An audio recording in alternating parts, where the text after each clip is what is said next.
اللہ اللہ اللہ اللہ اللہ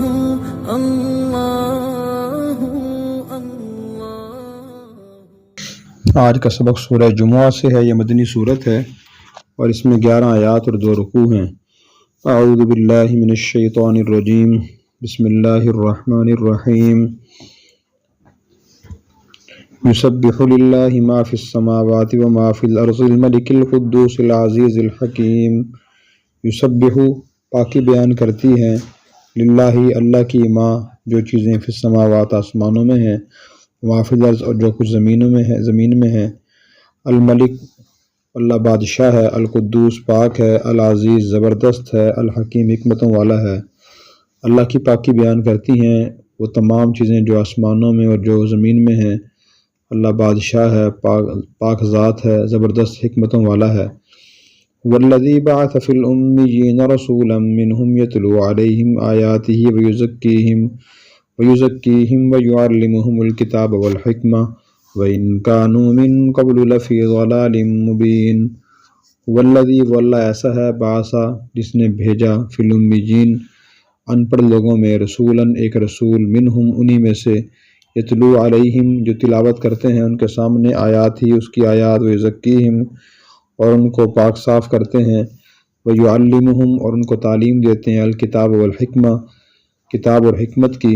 وَإِن كَانُوا اگرچہ وہ تھے، من قبل پہلے، لفی ضلال مبین واضح گمراہی میں مبتلا، وآخرین اور وہ اللہ ایسا اس نے بھیجا دوسرے لوگوں میں، منہم انہی میں سے، لما جو اب تک نہیں، یلحقو بہم ان سے ملے، وہو العزیز الحکیم اور وہ زبردست حکمت والا ہے۔ ذالک فضل اللہ یؤتیہ من یشاء، ذالک یہ فضل اللہ کی مہربانی ہے، یؤتیہ وہ دیتا ہے، من یشاء جسے چاہتا ہے، واللہ ذو الفضل العظیم اللہ تعالیٰ بڑے فضل والے ہیں۔ مثل الذین ان لوگوں کی مثال، حملوا جن پر لادی گئی التورات ثم لم یحملوها پھر انہوں نے اس کو نہیں اٹھایا، کمثل حمار گدھے جیسی مثال ہے، یحمل اسفارا جو پیٹھ پر لے کے چلتا ہے کتابیں، بئسا بری ہے، مثال القوم الذین ان لوگوں کی جنہوں نے کذبوا جھٹلایا بھی آیات اللہ کی آیات کو، واللہ لا یہدی القوم الظالمین اور اللہ ظالم قوم کو ہدایت نہیں دیتے۔ قل فرما دیجئے، یا ایھا الذین ہادوا اے یہودیو، ان زعمتم اگر تم دعویٰ کرتے ہو، انکم بے شک تم، اولیاء للہ اللہ کے دوست ہو، من دون الناس لوگوں کے علاوہ، فتمنوا الموت تم تمنا کرو موت کی، ان کنتم صادقین اگر تم سچے ہو، ولا یتمنونہ ابدا اور کبھی بھی وہ اس موت کی تمنا نہیں کریں گے، ما قدمت ایدیہم ان گناہوں کے سے جو آگے بھیجے ان کے ہاتھوں نے، واللہ علیم بالظالمین اللہ خوب جانتے ہیں ظالموں کو۔ قل فرما دیجئے، ان الموت بے شک وہ موت، الذی وہ کہ تفرون منہ تم جس سے بھاگتے ہو، فإنہ ملاقیکم بے شک وہ تم سے ملنے والی ہے، ثم تردون پھر تم لٹائے جاؤ گے، الی عالم الغیب والشہادہ غیب اور حاضر کے جاننے والے کی طرف، فینبئکم وہ تمہیں بتائے گا، بما کنتم تعملون جو کچھ تم کرتے تھے۔ تو پہلی آیت مبارکہ میں اللہ تبارک و تعالیٰ نے یہ فرمایا ہے جتنی چیزیں آسمانوں اور زمینوں میں ہیں سب کے سب اپنی زبان سے یا اپنی حالت سے اللہ کی پاکی بیان کرتی ہیں، یہ بیان کرتی ہیں کہ اللہ تعالیٰ سب عیبوں سے پاک ہیں، زبردست ہیں، حکمت والے ہیں۔ قرآن کریم میں بہت سی صورتیں سبحہ یا یسبح شروع ہوتی ہیں، ان کو مسبحات کہا جاتا ہے۔ اس میں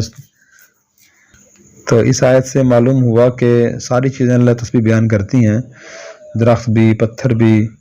اور ہر چیز کو اللہ تعالیٰ نے ایک حد تک عقل اور شعور عطا فرمایا ہوا ہے، شعور اور ادراک، تو اس کے ذریعے وہ تسبیح بیان کرتی ہیں۔ قرآن کریم میں اللہ نے وَلَٰكِن لَا تَفْقَهُونَ تَسْبِيحَهُمْ کہ تم ان چیزوں کی تسبیح کو سمجھ نہیں سکتے۔ اس کا تقاضا یہ ہے کہ اللہ تعالیٰ اس لیے بیان فرما رہے ہیں کہ انسان بھی اللہ کی پاکی بیان کرے، کہ اللہ تعالیٰ سب عیبوں سے پاک ہے، اپنی پاکی بیان نہ کرے۔ اکثر لوگ یہ سمجھتے ہیں کہ میں سب عیبوں سے پاک ہوں، اور کوئی آدمی بتا دے کہ آپ کے اندر فلاں عیب ہے تو اکثر لوگ اس سے ناراض ہو جاتے ہیں کہ آپ نے میرے بارے میں یہ کیوں کہا میرے اندر عیب ہے، حالانکہ اللہ کے سوا اور انبیاء علیہ السلام فرشتوں کے سوا اکثر لوگوں میں عیوب ہوتے ہیں، کسی میں کم کسی میں زیادہ، تو انسان کو چاہیے کہ وہ خود کو معاذ اللہ خدا کی طرح عیبوں سے پاک صاف نہ سمجھے، بلکہ اپنے عیوب پہچان کر ان کو ختم کرنے کی کوشش کرے۔ تو ہر آدمی میں عیوب ہوتے ہیں، جنہیں بد اخلاقیاں کہا جاتا ہے، عملی عیب ہوتے ہیں، اخلاقی عیب ہوتے ہیں، اعتقادی عیب ہوتے ہیں۔ قرآن و سنت کی روشنی میں ان کو جائزہ لینا چاہیے، علماء کے بیانات سن کر دیکھنا چاہیے کہ جو عیوب بیان کیے جا رہے ہیں میرے اندر تو نہیں ہے، تو کوئی ہو تو ان کو انسان ختم کرنے کی کوشش کرے۔ پھر اس کے بعد دوسری آدمی فرمایا کہ وہ اللہ ایسے نے ان پڑھ لوگوں میں یعنی عرب کے لوگوں میں ایک رسول بھیجے یعنی محمد صلی اللہ علیہ وسلم، اور انہوں نے کام یہ بیان فرمایا کہ وہ ان کو اللہ کی آیات پڑھ پڑھ کے سناتے ہیں۔ چنانچہ آپ صلی اللہ علیہ وسلم لوگوں کو قرآن کریم پڑھنے کا طریقہ سکھایا کرتے تھے، اور لوگوں نے سیکھ بھی لیا، اور یہ آپ صلی اللہ علیہ وسلم کے فرائض میں داخل تھا۔ اس کے بعد امت یہ کام کر رہی ہے، امت کے حفاظ قراء یہ لوگوں کو قرآن کریم پڑھنے کا طریقہ سکھا رہے ہیں، تو ہماری بھی ذمہ داری ہے کہ جن مسلمان مردوں عورتوں نے بچوں نے قرآن کریم نہیں پڑھا، قرآن کریم صحیح طریقے سے پڑھنا سیکھیں۔ یہ آپ صلی اللہ علیہ وسلم کی بعثت کے مقاصد میں سے ایک اہم ترین مقصد تھا کہ آپ نے لوگوں کو قرآن کریم پڑھنا سکھایا۔ پھر اس کے بعد دوسرا مقصد یہ بیان فرمایا یزکیہم، کہ آپ کا کام یہ تھا کہ آپ لوگوں کے دلوں کو پاک صاف کریں کفر و شرک سے، بد اخلاقیوں سے، برے خیالات سے۔ چنانچہ آپ صلی اللہ علیہ وسلم نے ان کو ان چیزوں سے پاک صاف فرمایا۔ صحابہ کرام کی مثال یہ جماعت تھی، وہ ایک قیامت تک آنے والی انسانیت کے لیے نمونہ بن گئی، اور ان کے اخلاق پاکیزہ ہو گئے، کفر و شرک کی جگہ توحید آ گئی، بد اخلاق میں جو اچھے اخلاق آ گئے۔ اور یہ آپ صلی اللہ علیہ وسلم کا معجزہ ہی تھا کہ آپ نے تعلیم اور اصلاح کام جو شروع فرمایا تو انہیں امی ان پڑھ لوگوں میں وہ علماء اور حکماء پیدا ہوئے جن کے علم و حکمت، عقل و دانش، ہر کام کی عمدہ صلاحیت نے سارے جہان میں لوہا منوا لیا۔ اور تیسرا مقصد یہ بیان فرمایا کہ آپ لوگوں کو کتاب اور حکمت کی تعلیم دیتے ہیں۔ کتاب اس پر قرآن کریم ہے کہ آپ نے لوگوں کو اس کا مطلب سمجھایا، اور لوگ اللہ کی کتاب کا مطلب خود نہیں سمجھ سکتے بلکہ علماء کہ انبیاء علیہ السلام کے محتاج ہیں۔ تو علماء انبیاء علیہ السلام نے انبیاء صحابہ کو سمجھاتے تھے، اور صحابہ پھر اپنے تابعین کو، شاگردوں کو، تابعین تبع تابعین کو، اور پھر اس کے بعد آج جن کے پاس قرآن کریم کا مکمل علم ہے تو وہ علماء کرام ہیں، ان سے قرآن کریم سمجھنے کی کوشش کرنی چاہیے تاکہ انسان عمل کر سکے۔ اول تو مسلمان سمجھنے کی کوشش ہی نہیں کرتے، اور جو عمل کوشش کرتے ہیں وہ عمل کی نیت سے نہیں کرتے۔ دونوں کام ضروری ہیں، سمجھنا بھی ضروری ہے یعنی قرآن کی تعلیم حاصل کرنا اور اس کے مطالب کو سمجھنا، اور نمبر 3 پھر اس پر نمبر 2 عمل کرنا بھی ضروری ہے۔ والحکمہ، میں آپ حکمت کی تعلیم دیں۔ حکمت سے مراد حضور صلی اللہ علیہ وسلم کی سنتیں ہیں کہ آپ نے عمل کیسے فرمایا قرآن کریم پر، تو یہ جاننا بھی ضروری ہے۔ صرف خالی الفاظ کو جان لینا بھی کافی نہیں ہے جب تک اس پر عمل نہ ہو۔ آج بہت سے مسلمان ہمیں یہ کہتے ہوئے ملتے ہیں کہ میرا نالج بڑا وسیع ہے، میں نے ریسرچ کی ہوئی ہے، میری معلومات بہت وسیع ہیں، میں آپ سے بحث کر سکتا ہوں۔ تو یاد رکھیے کہ صرف الفاظ کا یاد کر لینا، سمجھ لینا کافی نہیں ہے، بلکہ عمل کرنا بھی ضروری ہے۔ اور علم کی جو فضیلت ہے وہ اسی لیے ہے کہ وہ عمل تک انسان کو پہنچاتا ہے، ورنہ علم زیادہ خود مقصود نہیں ہے۔ نبی کریم صلی اللہ علیہ وسلم نے اس لیے اللہ سے دعا فرمائی، اللہم انی اعوذ بک من علم لا ینفع، یا اللہ میں آپ کی پناہ میں آتا ہوں اس علم سے مجھے نفع نہ دے۔ تو علم کا نفع عمل ہی ہے۔ جو علم انسان کے پاس ہو لیکن عمل نہ ہو تو وہ علم نافع نہیں ہے، غیر نافع ہے۔ ایسے علم سے اللہ تعالیٰ کے نبی صلی اللہ علیہ وسلم نے پناہ مانگی ہے۔ اس لیے علم کو نافع بنانے کی کوشش کرنی چاہیے۔ جیسے ایک آدمی کے پاس کھانے کی چیزیں نہیں کھاتا نہ ہو، اچھا لباس ہو پہنتا نہ ہو، اچھی رہائش اس میں مکان اس میں رہائش اختیار نہ کرتا ہو، تو اس کا مطلب یہ ہے کہ اسے اس چیز کا کے ہونے سے فائدہ حاصل نہیں ہوا۔ تو اسی طرح ہمیں اپنے علم کو نافع بنانے کی کوشش کرنی چاہیے۔ حضور صلی اللہ علیہ وسلم نے بھی صحابہ کرام کو صرف نظریہ نہیں دیا بلکہ بعمل بنایا، عمل پر کھڑا کیا، اور صحابہ کرام بعمل تھے۔ ان کے اعمال و اخلاق قرآن و سنت کے اور دین کی تعلیمات کے مطابق تھے۔ ہمیں بھی اسی کوشش کرنی چاہیے، جو علم ہمارے پاس ہے اس کے بارے میں بار بار سوچیں میرا عمل اس پر کتنا ہے۔ پھر آیت نمبر 3 میں یہ فرمایا کہ اللہ تعالیٰ نے حضور صلی اللہ علیہ وسلم کچھ اور لوگوں کے لیے بھیجا ہے جو اب تک ان امیین کے ساتھ نہیں ملے۔ اور اس سے مراد وہ تمام مسلمانوں جو قیامت تک اسلام میں داخل ہوتے رہیں گے، اور خواہ وہ اس وقت جو قرآن کریم نازل ہوا دنیا میں موجود تھے یا موجود نہیں تھے، ان سب کے لیے بشارت ہے کہ جو اسلام میں بعد میں داخل ہوں گے وہ صحابہ کرام کے ساتھ اللہ نے شامل فرما دی، ان سے مل گئے ہیں، صحابی تو نہیں بنے لیکن آخرین لما یلحقوا بہم، ابھی تک ان سے ملے نہیں ہیں، ملحق نہیں ہیں ان سے۔ صحیح بخاری صحیح مسلم کی روایت میں ہے کہ حضرت ابو ہریرہ رضی اللہ عنہ نے فرمایا کہ جب یہ آیت نازل ہوئی وآخرین منہم لما یلحقوا بہم، تو میں نے رسول اللہ صلی اللہ علیہ وسلم سے پوچھا، ہم آپ کے پاس بیٹھے ہوئے تھے تو آپ نے ہمیں سنائی، تو ہم نے آپ سے پوچھا، میں نے پوچھا کہ یا رسول اللہ یہ اس سے کون سے لوگ مراد ہیں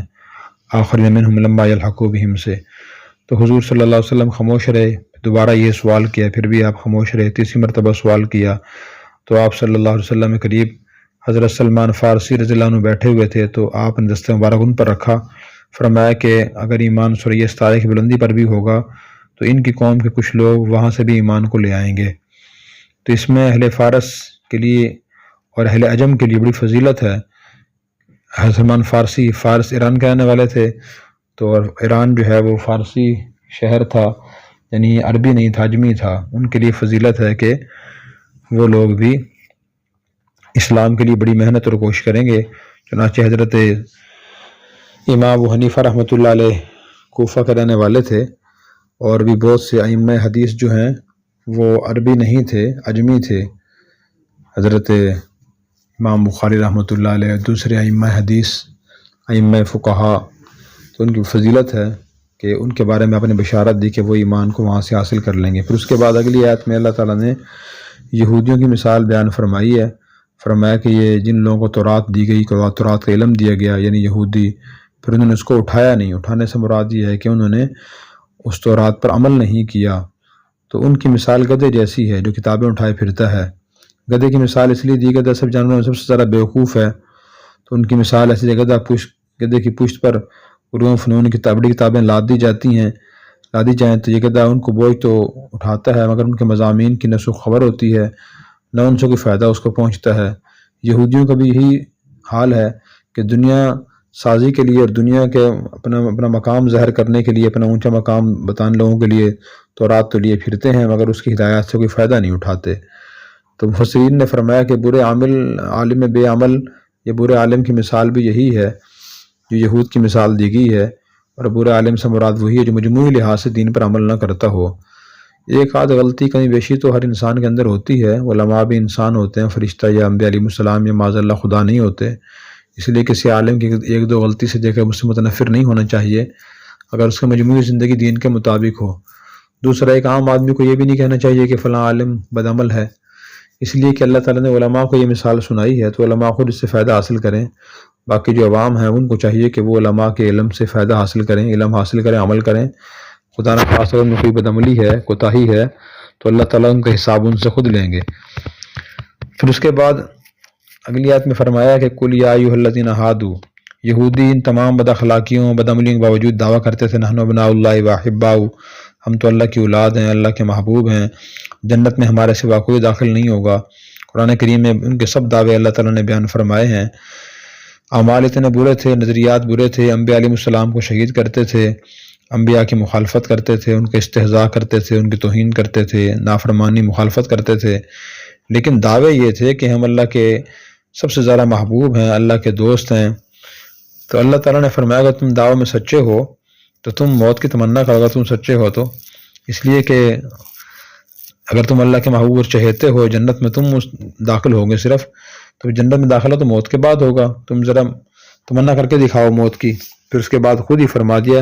وَلَا يَتَمَنَّوْنَ أَبَدًا مَا قَدَّمَتْ أَيْدِيهِمْ، کہ ان یہودیوں نے اپنے ہاتھوں سے جو آگے برے اعمال بھیجے ہوئے ہیں، اس کی وجہ سے خوب جانتے ہیں کہ آخرت میں ہمارے لیے عذاب جہنم کے سوا کچھ بھی نہیں ہوگا، اور یہ دعوے اللہ کے مقبول محبوب ہونے کے بالکل جھوٹے ہیں، جن کا جھوٹ ہونے کے سامنے واضح ہے۔ وہ دنیاوی فوائد حاصل کرنے کے لیے، اپنا مقام لوگوں کے ذہن میں بٹھانے کے لیے دعوے کرتے ہیں کہ ہم جنت کے مستحق ہیں، اللہ کے چہیتے اور پیارے ہیں، لیکن معلوم ان کو بھی ہے کہ یہ جنت کے مستحق نہیں بلکہ جہنم کے مستحق ہیں۔ ایک حدیث میں ہے کہ آپ نے، بلکہ قرآن کریم میں حدیث میں فرمایا کہ اگر یہ موت تمنا کریں گے تو فوراً ان کو موت آ جائے گی، لیکن کبھی انہوں نے موت کی تمنا نہیں کی۔ یہ حدیث روح المعانی میں ہے۔ دوسرا مسئلہ کسی عام آدمی کے لیے موت کی تمنا کرنے کا ہے، تو حدیث میں اس سے منع کیا گیا کہ کوئی مسلمان دنیا کی تکالیف پریشانیوں سے تنگ آ کر موت کی تمنا نہ کرے، اس لیے کوئی بھی یقینی طور پہ نہیں جانتا کہ مرنے کے بعد فوراً جنت میں چلا جائے گا۔ اگر دنیا میں تکالیف پریشانی ہو تو ان کو ختم کرنے کی تدبیر کرے، کوشش کرے، دعا کرے،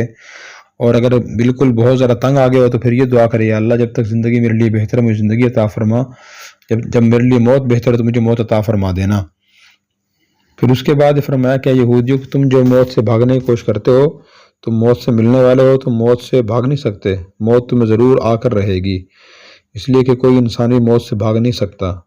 دوسرا مسئلہ یہ ہے کہ جو موت کے اسباب ہیں ان سے بھاگنے کی ہر مسلمانوں کو کوشش کرنی چاہیے۔ کہیں آگ لگ جائے، زلزلہ آ جائے،